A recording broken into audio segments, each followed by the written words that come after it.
মার্কেটে যেতেই হয়েছে, এরকমই অবস্থা ছিল, মানে আউট অফ স্টক হয়ে যাওয়ার পরিস্থিতি ছিল। দেখ খাবে, দেখ পিসিতে দেখা দাও তো, পিসিটা মোটামুটি কেজি 3 কমে গেছে।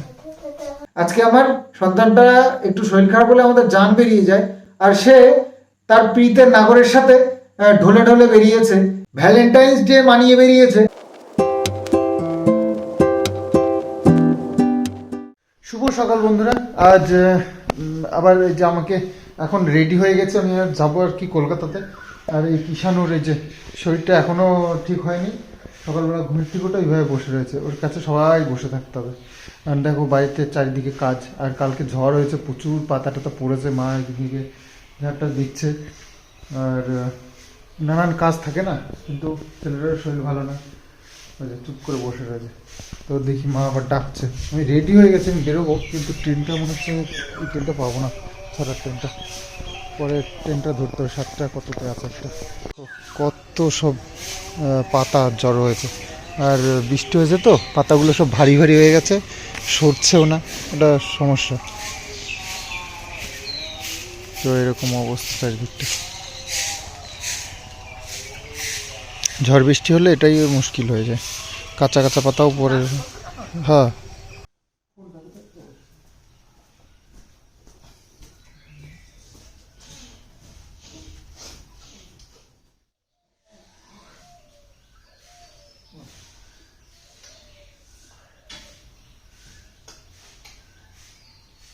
তোমাদের কি আনবো খাবার? কিছু আনতে হবে, আনতে হবে না? হ্যাঁ কিছু করবো না, শরীরটা এখন ঠিক হয়নি যে। আসছি বাবা, হ্যাঁ তোমার জন্য খাবার নিয়ে আসবো, কিছু বলো তাহলে নিয়ে আসবো। আনবো না এগুলো খাওয়া, এগুলো তবে কি বলবা কি খাবার, হ্যাঁ খেতে হবে, কিন্তু না খেলে কিন্তু শরীর খারাপ করবে। সেটা এই অবস্থা, এখন আমাকে কলকাতা যেতে হচ্ছে, খারাপও লাগছে, কি করবো আর, কাজে তো বেরোতেই হবে। তো যাই হোক, বাবু মা দুজনেই রয়েছে, আমি একাই যাচ্ছি আজকে মার্কেটে, বাবুকে নিয়েই যাই প্রতিবার। সেটা খুব দুর্বল হয়ে গেছে, খেতেও চাইছে না কিছু ভাবে, তাই ওরা কী খাওয়া মানে তো কিছুই খাইতে চায় না, কিছুই তো খাইতে চায় না। চলো বেরিয়ে পড়ি, বাবু আবার কিছু পার্সেল দিতে যাবে, সেজন্যই গাড়িটা রেখে গেলাম, আমার এই গাড়িটা নিয়ে যাচ্ছে। তো বাতকুলা গ্যারেজে গাড়ি রেখে আগাচ্ছি স্টেশনের দিকে। তো সামনে স্টেশন, টিকিট কেটে তারপরে যেতে হবে ট্রেনে। টিকিট না কেটে ট্রেনে ওঠাটা দণ্ডনীয় অপরাধ। হচ্ছে বাতকুলা স্টেশন, আর এইখানে টিকিট কাউন্টার।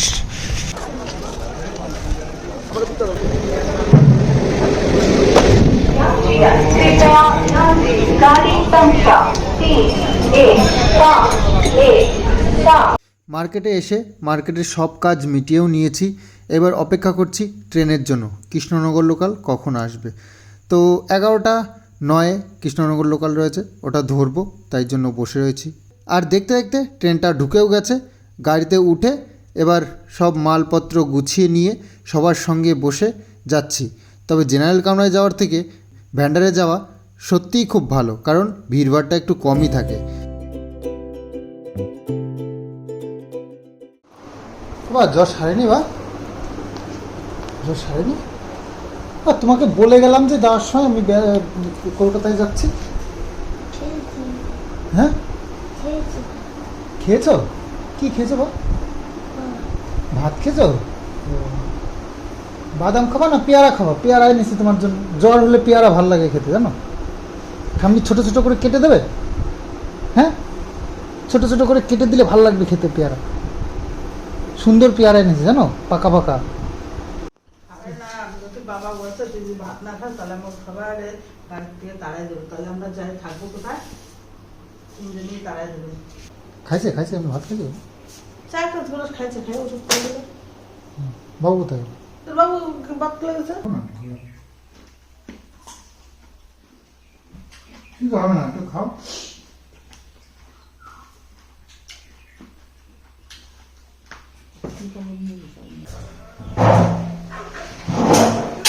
বাবা আমি খাইয়ে দেবো কিন্তু, ঠিক আছে? না তো হ্যাঁ কি হলো?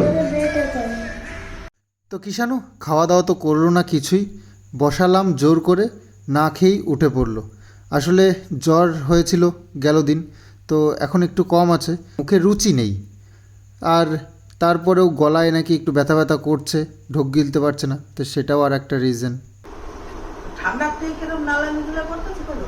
হ্যাঁ, ঠান্ডার থেকেই গলা ব্যথা হয়েছে। কি ওষুধ টষুধ খাইতে হলো? জ্বরের ওষুধ? হ্যাঁ, সকালে খাওয়াই যাবে। তো খাওয়া দাওয়া তো সেভাবে কিছুই হলো না কিষাণুর, ওই খাবে না জেদ ধরেছে, যে খেলোই না, তো গলা ব্যথা ব্যাস। তো যাই হোক, একটু শুয়ে টুয়ে ছিল। এখন সন্ধে হয়ে গেল, আমি ওই ডক্টরের কাছে ফোন করেছিলাম, তো বলছে যে কিছু বিকেলের দিকে যেতে। তো আমি এখন যাব ডক্টরের কাছে, দেখি কিছু একটু ওষুধ দেবে, সেগুলো নিয়ে এসে খাইয়ে দেখি। যদি ব্যথাটা কমে তাহলে একটু খাওয়া দাওয়াটা ঠিকঠাক না করলে তো শরীরটাও আরও মানে ভেঙে যাবে না। ছোট মানুষ কি বলবো বলো, বড়দের হলে একটু বুঝিয়ে বলা যায়, একটু জোর করে খাওয়ানো যায়। এই তো ঠাম্মি তুমি আমার কাছে বসে থাকো, ঠাম্মি তুমি সব সময় ওকে আঠার মতো লেগে থাকতো ওর কাছে। আবার রান্নাও করতে হবে, কাজ সকালবেলা উঠে উঠোন ঝাড় দিতে গেছি, সেই দৌড়ে চলে গেছে, ও ঠাম্মি তুমি আমার কাছে আসো, ও ঠাম্মি তুমি আমার কাছে আসো, নাহলে আমার ভালো লাগে না। আবার ওর কাছে বসে রয়েছি, রান্না করতে দেবে না, কোনো কাজ করতে দেবে না। তাও ওই ফাঁকে ফাঁকে একটু বলে বলে বুঝিয়ে বুঝিয়ে কাছে নিয়ে বসে তারপর রান্না করেছি। তো কিষাণুর শরীর খারাপ হলে আমাদের এখন সবার উপোস করতে হবে, এই হচ্ছে আমাদের এখনকার স্ট্যাটাস। আমরা উপোস করবো তোমার সাথে সাথে, করি তাহলে আর কি। খিদে পায়, আর তো খিদে পায় না। তোমার খিদে পায় না, আমাদের তো পেয়ে যায়, কি করবো বলো।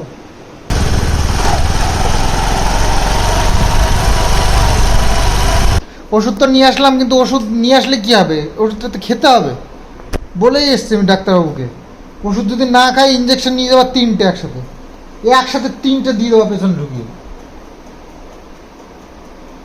আর ওষুধ খেতে গেলে কিছুটা তো খেতে হবে।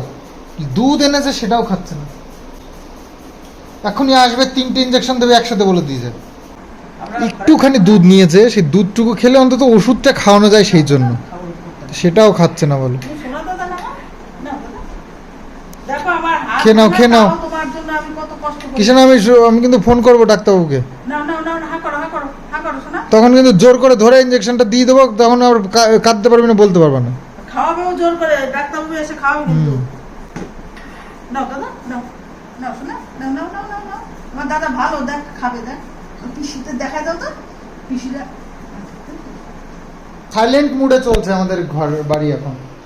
কোনো গলা ব্যথা, কথা বলতে পারছে না, আর সেই জন্য বাড়িতে কোনো চেল্লামিলি নেই, একদম নিস্তব্ধ হয়ে রয়েছে। তো সেই কারণে খাওয়া দাওয়াও নেই, কথাও নেই। ঠান্ডা যাচ্ছে, ঠান্ডা যাচ্ছে, আসো। ওইটা মুখের মধ্যে নিয়ে কুলুকুলু করে ফেলো, কুলুকুলু করে ফেলতেও পারিস, খেতেও পারিস। নাও খেয়ে ফেললেও কমবে। না, ফুটু বসতে হবে না, ফুটু না বসেই খাবার গরম করে। ও করো, আরো উঁচু করো। হ্যাঁ, যে 2-3 বার করলেই ঘুমিয়ে যাবে। ওষুধ হয়ে এই তো জোর হয়েছে গায়ে, বুঝলা। আজকে তো সবগুলো চুল উঠে যাবে। নাতি বিয়ে পর্যন্ত তো চুল করে রাখতে হবে, নাতি বউ আইসা আশ্রয় দেবে কি না দাদা? আশ্রয় দেবে না, কি করবে, ছেড়বে, তার ঠিক আছে। আর ছিঁড়ে দিলে তো দিবেই, ওই আস্তে দিলেই তো ছিঁড়ে ফেলবে। কত লোকের কামাই খাইলাম, এখন বাদ হয়েছে নাতি বউ না দাদা।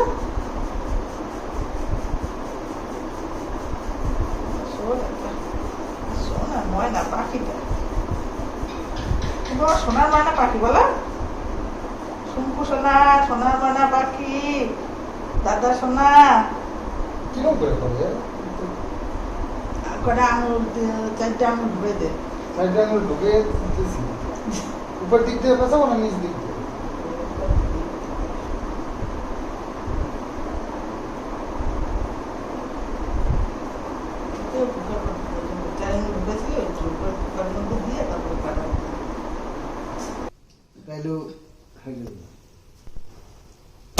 গার্গিলটা করে একটু জোর বেড়েছে।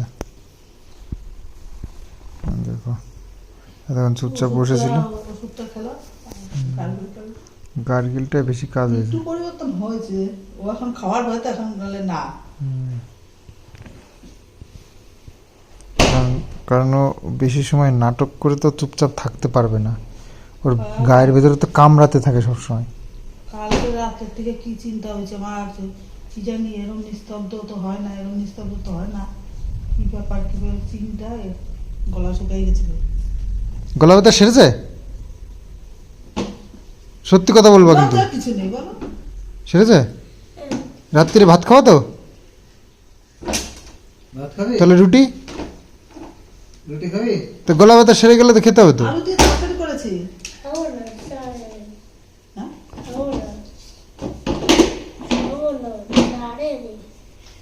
সারেনি? এই মাত্র বললো সেরে গেছে, এখন বলে সারেনি। মনে ছিল না, সত্যি কথা বেরিয়ে গেছে, মনে ছিল না। আমি তো হাত ব্যথা নিয়ে নাটক করি, লোকে বলে তুমি কি নাটক করো নাকি? কিষানু তাহলে নাটক করে মনে আমরা হয়। নাটক করি তো, আমরা নাটক দল। হ্যাঁ, আমরা আমাদের নাটক। বাড়ি শুধু সবাই নাটক করি। বেগুন আলুর তরকারি আর রুটি। রুটির তরকারিটা এরকম প্লেন ভালো লাগে, বেশি মশলা টশলা না দিয়ে, এরকম সাদামাটা রুটির তরকারি, গরম গরম, তবে ঠান্ডা হলে ভালো লাগবে। এই তুই রুটি বেলতে পারিস? আমার শর্টস ভিডিওগুলো তোমাদের খুব পছন্দ হচ্ছে। একটা জিনিস করলে সেটা যদি বাহবা পাওয়া যায় না, সেটা করতেও ভালো লাগে। তো খুব আগ্রহ করে করছি। কিষানু তো শরীরটা ভালো ছিল না কালকে, তো সেই জন্য কিষানু কিছু তোমাদেরকে কিষানুর ক্যালমা দেখাতে পারিনি। তুমি কি আর কি ক্যালমা কি দেখাবো? এখন শর্টস শর্টস শর্টস বানাবা? কিষানু কিন্তু ভালো শর্টস বানাতে পারে, ভালো অ্যাক্টিং জানে। ওকে একবার দেখিয়ে দিলে ব্যাস, সেটাকে একদম ভিডিও কপি করে দিবে। আমার কিষানুর মাথার থেকেও কিন্তু অনেক আইডিয়া আছে, কিন্তু সবই যে আমার আইডিয়া তা না। ওটা গরম লেগে মোটামুটি কেজি 3 কমে গেছে, বুঝলি? সারাদিনে না খেয়ে 3 কেজি কমে গেছে, দুদিনে 3 কেজি কমে গেছে, বুঝতে পেরেছো? হালকা হালকা মনে হচ্ছে। এই জায়গাও আছে, দুই জায়গায় সেটা এই যে একটা আছে। ওটা আমি পোস্ট করছি না, আরেকটা চ্যানেলে, একটা চ্যানেলে ভিডিও আর একটা চ্যানেলে পোস্ট করছি। রাত্রে খাওয়া দাওয়াটাও সেরে নিলাম। আর এই যে এঁটো বাসনগুলো রাত্রিবেলা আর ধুতে পারবো না, আমি সকালবেলা ধুয়ে দেবো, সকালবেলা উঠে ধুয়ে দেবো। আর কিষানু গার্গিলটা করে না, ওর অনেকটা সুস্থ হয়ে গেছে, কটা ভাতও খেলো। তো ভাবছি তো গার্গিলটা আরেকবার করে দিই, গরম জল করে ওর মধ্যে একটু লবণ দিয়ে দেবে। তো এই যে গরম জল করে নিয়েছি, দেখি আবার ছেলের মুড কি থাকে। তো কিষানু হচ্ছে গিয়ে মুডের উপর ডিপেন্ড করে তো সব কিছু। এই যে বাবা না, তোমার গার্গিল করে ভালো হয়ে গেছে না তোমার মুখ? ফোনটা একটুখানি খাওয়ার সময় দিয়েছি বলে সারাক্ষণ নিয়ে বসে থাকলে হবে না, কখনো দিতেও হয়, কি করবো? আমি খাচ্ছিই না, তারপরে একটু দিয়ে যদি খাওয়ানো যায়। তো কিষানুর শরীর খারাপ জেনেও আমাকে আজকে মার্কেটে যেতেই হয়েছে, এরকমই অবস্থা ছিল। মানে আমাদের যে প্রোডাক্ট আমি সেল করি, তো সেটা একদমই শেষ হয়ে গেছিল, মানে আউট অফ স্টক হয়ে যাওয়ার পরিস্থিতি ছিল। তো বিজনেসটাও ইম্পর্টেন্ট, তো সেই জায়গায় দাঁড়িয়ে এটাও আমার করার খুব প্রয়োজন ছিল, তো করেছি। তো গেছিলাম সেই কারণেই মার্কেটে, নিয়ে এসছি, আর বাকি যা যা প্রয়োজন ছিল সব সমস্যার সমাধান করে এসছি। আর বাড়িতে কিষানুকে সকালবেলা আমি বলে গেছিলাম, তো ও কিষানু নাকি মাকে বলেছে, বাবা তো আমাকে বলে গেল না। মানে বুঝতে পারছো কতটা ভালোবাসে, মানে আমাকে এক মুহূর্ত না দেখলে ওর মনের মধ্যে যেন কেমন হতে থাকে। কলকাতায় আসার পরে ওর অবস্থা দেখে আমারও ভীষণ কষ্ট হচ্ছিল। বিকেলবেলায় গার্গিল করার পরে ও দেখলাম একটু লাফালাফি ঝাপাঝাপি শুরু করেছে, তখন মনে জল আসলো যে না, এবার ঠিক আছে মনে হচ্ছে। ঘুমানোর আগে আরও একবার গার্গিল করে দিলাম, শুয়ে রয়েছে। তো আশা করছি ঠাকুরের আশীর্বাদে তোমাদের ভালোবাসায় অবশ্যই সকাল নাগাদ হয়তো ঠিক হয়ে যাবে। তো কিষাণুর একটুখানি শরীর খারাপ হলে আমাদের জান বেরিয়ে যায়। আর মানুষ এখনো পর্যন্ত কমেন্টস করে আমাকে বলছে ওর মাকে ছাড়া নাকি মানুষ করতে পারবো না, অমানুষ হয়ে যাবে। মানে মানুষের ভাষা জ্ঞান শোনো, একটা 5 বছরের বাচ্চাকে বলছে অমানুষ হয়ে যাবে। তো এইরকম ভাষা যারা দেয় তারা প্রুভ করতে চায় তারা অনেক ভদ্রলোক, তারা অনেক শিক্ষিত লোক, কিন্তু এই ধরনের ভাষা যারা দেয় তারা যে কতটা ভদ্র সেটা আমি কি করে বুঝবো বল? মানুষের রূপ দেখে তো আর ভদ্র অভদ্র বিচার হয় না। তো যাই হোক, তারপরেও আবার কয়েকজন তো বাহ, তাদের কমেন্টস শুনে আমি তো অবাক হয়ে যাই। বলছে ওর মাকে নিয়ে আসো, সব ঝামেলা মিটিয়ে নাও, সব ঠিক হয়ে যাবে, ওর ছেলেটা মানুষ হবে। মানে এই ধরনের কমেন্টস, জানি না এদের আবার কি এমন কম পড়েছে যে এই ধরনের কমেন্টস এখন তাদের করতে ইচ্ছে হচ্ছে। তাদের মাথার মধ্যে কি যে আছে আমি জানি না, তবে এতদিন পর তাদের হয়তো মনে হয়েছে যে এবার ঠিক আছে, কিন্তু যা করেছে আমাদের সাথে সেটা হয়তো তারা ভুলে গেছে। কিন্তু আমি তো আর ভুলিনি, আমাদের সাথে, আমার ফ্যামিলির সাথে, আমার সাথে হয়েছে, আমার সন্তানের সাথে হয়েছে। আজকে আমার সন্তানটা একটু শরীর খারাপ হলে আমাদের জান বেরিয়ে যায়, আর সে ফেলে থুয়ে গিয়ে ঢ্যাং ঢ্যাং করে নেচে বেরিয়েছে, তার প্রীতের নাগরের সাথে ঢলে ঢলে বেরিয়েছে, এখানে ওখানে ভ্যালেন্টাইন্স ডে মানিয়ে বেরিয়েছে। আর তার নাকি সন্তানের প্রতি এত মায়া দেয়। আচ্ছা, যারা বলে তারা কি জেনে বলে কিছু, নাকি তাদের মনে হয় বলে বলে ফেলে? শোনো, সব মারা একরকম হয় না। তোমাদের হয়তো তোমাদের সন্তানের প্রতি মায়া দয়া দুঃখ দরদ আছে, সেটা সবার ক্ষেত্রে নয়। যেটা জানো না তা নিয়ে কেন বলতে যাও? মান সম্মানটা তোমাদেরই যাবে। এর যদি কোনো রকম প্রুফ আমি চাই, তোমরা কিন্তু দিতে পারবে না। তোমাদের মনের ইচ্ছা এটা বলেছো। তবে কিছু মানুষ আছে এসব পরকীয়া কোনো ম্যাটারই করে না তাদের কাছে। যেমন প্রতিদিন ভাত খেতে হয়, তেমনি পরকীয়াটাও রেগুলার বেসিস করতে হয়, এরকমই কারোর ধারণা আছে। তারা হয়তো এরকম নর্মালি ব্যাপারটা নেয়, কিন্তু আমাদের মধ্যে সেটা নয়। পরকীয়া মানে ভীষণ বড় একটা ক্রাইম। আরেকজনের সাথে পরকীয়া করে বেরোবো, সেটা মেনে নেবে না আমাদের সমাজ। তো সেই জন্য আমরা ওটাকে মানতে পারবো না কখনোই। তো তোমাদের যদি খুব খারাপ লাগে, তাহলে তোমাদের রিলেটিভ বা যদি সেরকম বিয়ে দেওয়ার মতন কেউ থাকে, তার সাথে বিয়ে দিয়ে দাও। দেখবে তোমরা, তোমাদের চোখের সামনে থাকবে, তোমাদের খুব ভালো লাগবে, তোমাদের প্রিয় মানুষ। তো আশা করছি আমার মনের ইচ্ছাটা বুঝতে পেরে গেছো, আর খুলে বলার কিছু নেই। তো চলো, আজকের মতন ভিডিওটা এখানে এন্ড করছি, আগামী দিনে আসছি। Bye bye.